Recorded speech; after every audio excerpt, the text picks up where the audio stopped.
Allora siamo sempre con i nostri ospiti, il vicepresidente Soffiantini, ma anche il nostro dottore, il nostro neurologo. Allora, parliamo di disturbi del comportamento.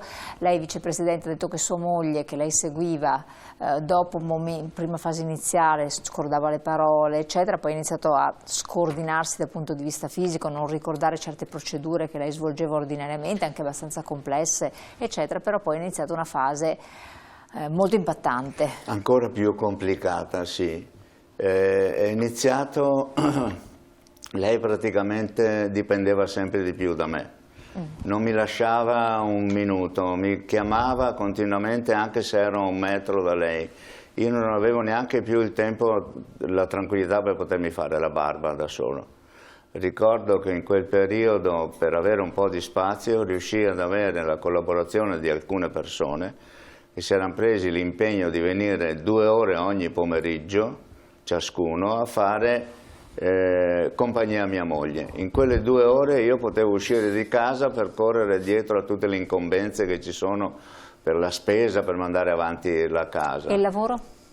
Il lavoro nel frattempo lo avevo abbandonato, Mamma mia. perché mi ero reso conto che non era più possibile lasciarla da sola e quindi l'ho lasciato. Fortunatamente avevo superato di 6 mesi la soglia che c'era allora per andare in pensione e quindi non ho avuto danni, diciamo, dal punto di vista economico, mentre oggi succede a tantissime persone che sono in età lavorativa che per assistere il proprio ammalato devono lasciare il lavoro, perdono così il reddito e non avranno mai la pensione. Questo è profondamente ingiusto. È anche molto e quindi pesante. Dicevo, per avere un po' di spazio organizzai quella che poi mi hanno detto: guarda, hai fatto la banca del tempo, che ha funzionato per un 3 mesi. Mia moglie mi disse: hai visto quante amiche che ho? Perché ogni giorno vedi una persona diversa. Poi invece la progressione dell'agitazione, del nervosismo incrementava sempre di più e quindi abbiamo dovuto smettere.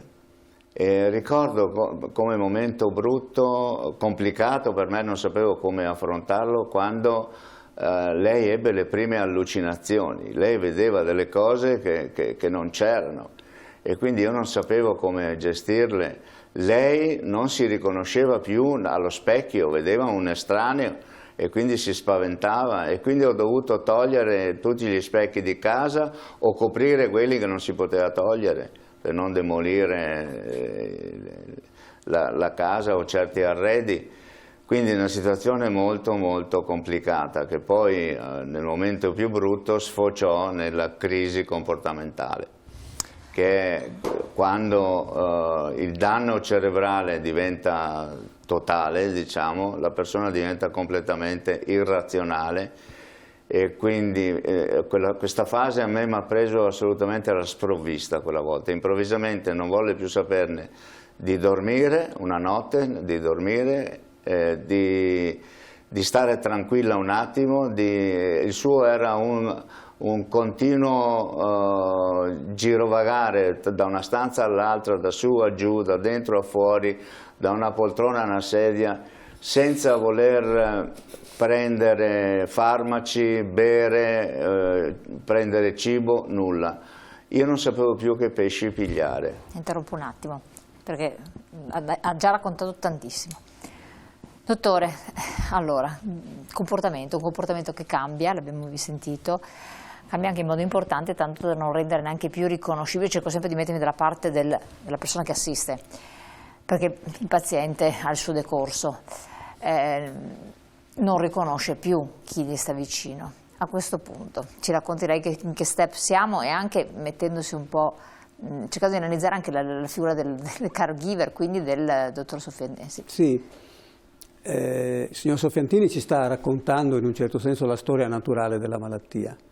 Abbiamo visto come sono esorditi i disturbi cognitivi, quindi con i disturbi del linguaggio, della memoria e tutte le altre, e man mano che questi disturbi sono progrediti lui ha cercato alcune soluzioni per poter aiutare la moglie e poi siamo arrivati, come dire, abbiamo scollinato verso la seconda metà della malattia con l'esordio dei disturbi del comportamento, che rappresentano una sfida rilevantissima e una prova estremamente difficile da superare da parte del caregiver, perché i disturbi del comportamento sono poliedrici, ce n'è un'infinità, potrei elencarne un'infinità, e ogni disturbo merita, diciamo, un approccio diverso da un altro. Per esempio, se l'ammalato ha le allucinazioni, non puoi dire quella cosa non c'è, perché neghi al malato la sua verità. Quindi devi assecondare il malato e nello stesso tempo cercare di sviarlo per portarlo non tanto alla realtà, ma al suo benessere. Faccio un esempio molto anche banale di un altro tipo di disturbo. Per esempio la nonnina, usciamo un attimo da Chiara, la nonnina il più delle volte non trova la borsa e il più delle volte incolpa la nuora, chissà perché, no? Incolpa sempre la nuora che gliel'ha rubata. Come possiamo, diciamo... O la badante della situazione. Ma la badante, ma prima se c'è la nuora di solito è la nuora, poi se c'è la badante straniera è la badante. Cosa succede questo? Che la nonna, non ricordando dove mette la borsetta, lei la ripone in qualche posto, poi non lo ricorda e il cervello non può dire che tu non trovi la borsa perché non ti ricordi. Il cervello ti dice qualcuno te l'ha rubata. È una forma di difesa, però questo crea un convincimento errato che si chiama delirio, no? Allora se il figlio dice alla mamma: guarda che sei tu che hai perso la borsetta e non è Cristina che te l'ha portato via, generiamo ancora più agitazione, più nervosismo e più rabbia. Allora in quel caso lì bisogna trovare delle strategie per dire che sì, magari l'ha presa Cristina, l'ha messa in un altro cassetto e adesso non si trova. Vedrai che la cerchiamo tutti insieme, vedrai che la troviamo.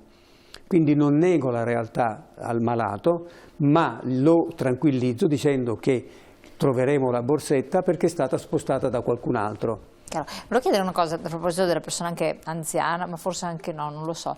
Quando queste persone vedono i propri genitori, credono? Sì, sono delle misidentificazioni, fanno parte sempre di questi deliri. Esatto. Allora non bisogna dire guarda che papà è morto 30 anni fa, o 40 anni fa, o 50 anni fa, perché questo è estremamente deleterio, perché l'ammalato può rispondere con una crisi di angoscia.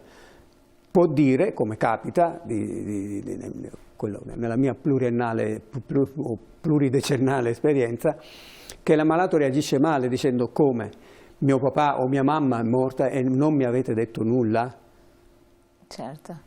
Quindi allora in quel caso lì non bisogna dire che papà è morto, il papà è magari dalla zia Teresa a Lonigo piuttosto che a Vicenza, piuttosto che a Verona. Cioè inventarsi delle scuse per cui non neghi il suo bisogno di vedere il papà, ma non gli dici che papà è morto.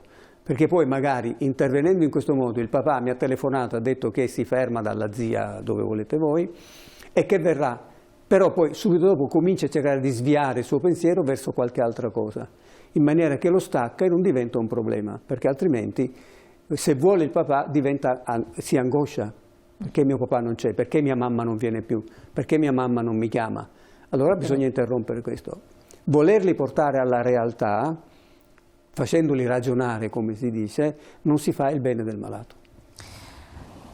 Allora, non si fa il bene del malato. Lei cercava di fare il suo bene, però si trovava anche lei in una situazione di totale caos. Molto, molto complicata. Io col mio lavoro avevo sviluppato una capacità di resistenza allo stress notevole. Ma qui in quella fase avevamo raggiunto dei limiti veramente molto pesanti, io mi sentivo sotto le bombe, non c'era un attimo di pace. Lei non era assistito da nessuno per quel che riguardava lei, cioè non si è rivolto a uno psicologo? No, ero io in prima persona, i figli erano già via. No, ma lei non ha chiesto un'assistenza su supporto psicologico per affrontarlo? No, ritenevo io così glielo chiedo perché dopo lo girerò la domanda al dottor Gambini. Seguivo i consigli che mi venivano dati logicamente, però ecco, il fatto di non dormire, non mangiare, non assumere farmaci, non bere per un giorno, per una settimana, per 4 settimane, senza mai un attimo di pace, io non sapevo più che fare. Chiedevo agli ospedali, no, mi sentivo dire no, quando l'ammalato è in questa fase noi non possiamo fare nulla perché non siamo attrezzati. Ah, dico, io invece a casa mia ho una clinica super organizzata per la quale... E siamo andati avanti così con questo impazzimento. Lei pensi che una sera mi sono inventato di caricarla in macchina, perché a lei era sempre piaciuto fare qualche giro in macchina, e finalmente, come i bambini, dopo un po' si è acceduto al sonno. E sono riuscito a farla dormire una settimana in questa maniera qua. Lei in macchina a dormire, alcune ore mica, e io fuori in una sdraio sotto una tettoia a guardare che non si svegliasse. Poi questo non ha funzionato più neanche questo, è subentrata una febbre, allora lì ho chiamato il medico è intervenuto, però l'ammalato non ti aiuta, non ti dice dove ha male, capito? Quindi quando ci sono patologie, insomma, non sono anche riconoscibili. Quindi non è facile, capito, decidere come intervenire. Fatto sta che dopo 3 giorni aveva ancora la febbre e io mi sentivo che nessuno mi aiutava. Quindi ho richiamato il mio medico di base, gli ho detto: guarda, sai cosa c'è? Io adesso vado a fare una bella denuncia dai carabinieri, perché qui c'è una persona che sta male e nessuno che se ne vuole prendere cura. Questa è la realtà. Vedrai, dico, che qualche cosa faccio. Si vede che mi ha sentito ben determinato, dopo 2 ore c'era il posto letto in ospedale. E da là è stato il ricovero. E cosa hanno fatto? L'hanno stroncata di sedativi, l'hanno reidratata di flebo, ma dopo 2 giorni me l'hanno ridata. Quando è che è stata ricoverata sua moglie? Dopo quanto sua moglie è stata ricoverata? Che è stata diversi anni in una struttura, o no? Allora, dopo questo evento io sono riuscito, perché mi sono reso conto che non era possibile gestire a casa questa situazione. Le case sono piene di pericoli, di scale, di finestre, di gas, di luce, certo, di tutto, e una persona che non ha più la testa non è possibile gestirla. E riuscì a farla entrare nel nucleo SAPA di una casa di riposo. SAPA sta per Servizio ad Alta Protezione Alzheimer. Quindi e lì ho visto mia moglie finalmente gestita bene da mani esperte, preparate, personale che ogni 8 ore si turna e si cambia e che sa affrontare qualsiasi situazione, anche le più complicate. E lì lei ha tirato un respiro relativo di sollievo? No, io sì, ero sempre lì, la situazione era sempre drammatica ed è tutto quello che ho descritto, certo, in quel primo libro Testimonianza. Mi sono fatto con lei 11 anni di casa di riposo, però insomma quando uscivo di là alla sera, pur insomma tornandomene col cuore a pezzi, però ero tranquillo perché sapevo che era in buone mani. Lei aveva già cenato, era accudita ed era a letto a dormire. Dottore, il tempo vola, dobbiamo anche arrivare un po' alla sintesi. Quanto è importante quindi il passaggio in queste strutture protette? Perché il dottor Soffiantini ha avuto una capacità straordinaria di metabolizzare, di affrontare. Io ho chiesto, ma non si è rivolto a nessuno specialista, ma anche qui il caregiver deve essere supportato psicologicamente, non tutti siamo uguali. Sì, certo. Quando deve entrare una persona in una struttura protetta? Non si può arrivare il sostegno psicologico ai familiari è un'attività che abbiamo cominciato fin dall'inizio, quando l'associazione sotto un altro nome era nata nei primi anni 90, e che ancora facciamo il sostegno psicologico ai familiari, per chi ovviamente lo desidera, per chi vuole fare questo percorso. O comunque avviene una specie di counseling, quello che viene fatto attraverso vari suggerimenti. Quando l'ammalato va in struttura, dipende fondamentalmente, diciamo, quella che Giorgio chiama crisi comportamentale, è l'elemento di rottura che fa decidere al familiare e fa cogliere al familiare con mano proprio che non riesce più a gestirlo. Questo ovviamente succede quando chi assiste il malato è uno, come nel caso di Giorgio. Quando una famiglia dispone per esempio di una rete assistenziale un po' più ampia e quindi ci si può dare il turno, magari si può provare attraverso terapie e quant'altro a riuscire a contenere il disturbo comportamentale e a superare questa fase così difficile. Però quando i disturbi comportamentali diventano particolarmente pesanti è proprio difficilissimo gestirli in famiglia. Quando l'ammalato ha il wandering, esce di casa, non lo trovi più, quindi diciamo che diventa l'elemento fondamentale per chiedere l'istituzione dell'abitazione. Da professionista, dottor Gambina, che cosa si sente di consigliare proprio ai familiari, a persone che hanno vissuto un percorso come quello del vicepresidente? Io quello che mi sento di consigliare è quello che sto facendo da 30 anni, oltre a occuparmi dei malati attraverso l'associazione, mi occupo dei familiari, è quello di farsi aiutare, non avere paura di farsi aiutare. E non avere paura e non vivere la malattia come uno stigma, come una vergogna che si deve tenere nascosto. È una malattia come tante altre, no? Quindi chiedere aiuto, avere, diciamo, quella umiltà, ma un'umiltà sana, quella di chiedere aiuto a chi ti può aiutare veramente, ecco, quindi alle associazioni dove c'è esperienza, dove c'è persone che hanno maturato molta esperienza attraverso il racconto di tanti familiari, perché quello che racconto io non è altro che il portato di tutto quello che mi hanno raccontato i familiari. Quindi i familiari a sua volta imparano, ma anche mi insegnano anche a dire. La scienza non c'è di supporto allo stato attuale. Sì, io mi permetto solo un minuto, certo, che vorrei dire di Giorgio. Giorgio, attraverso l'esperienza di Chiara, ha vissuto un'intensa evoluzione anche personale. Cioè lui si è dedicato alla moglie, ma anche ha trovato lo spazio vitale per vivere, che può sembrare, diciamo, all'inizio una reazione alla malattia, ma che poi è diventato un agire piuttosto che un reagire. E questo agire ha portato alla produzione di 17 libri, di cui, diciamo, quello di Alois Alzheimer e Chiara, la nonna che non c'è, che diciamo, è Essere Caregiver, che sono 2 libri biografici, diciamo, suoi e della moglie, dove ci fa toccare con mano come una persona cambia nella sua evoluzione e quindi attraverso anche questa malattia, come lui stesso dice, mi ha reso un uomo migliore. Ecco, e sempre attraverso il suo aiuto è stato possibile anche scrivere quel manuale, quel vademecum per i familiari, e ancora lui e ancora lei, dove ancora lui e ancora lei nasce da una discussione che abbiamo fatto insieme e abbiamo capito che in realtà quel detto dei familiari, non è più lui, non è più lei, in realtà non è vero, perché il malato è ancora lui fino all'ultimo istante. Quindi resta l'essenza della persona. L'essenza della persona rimane sempre, è immutabile.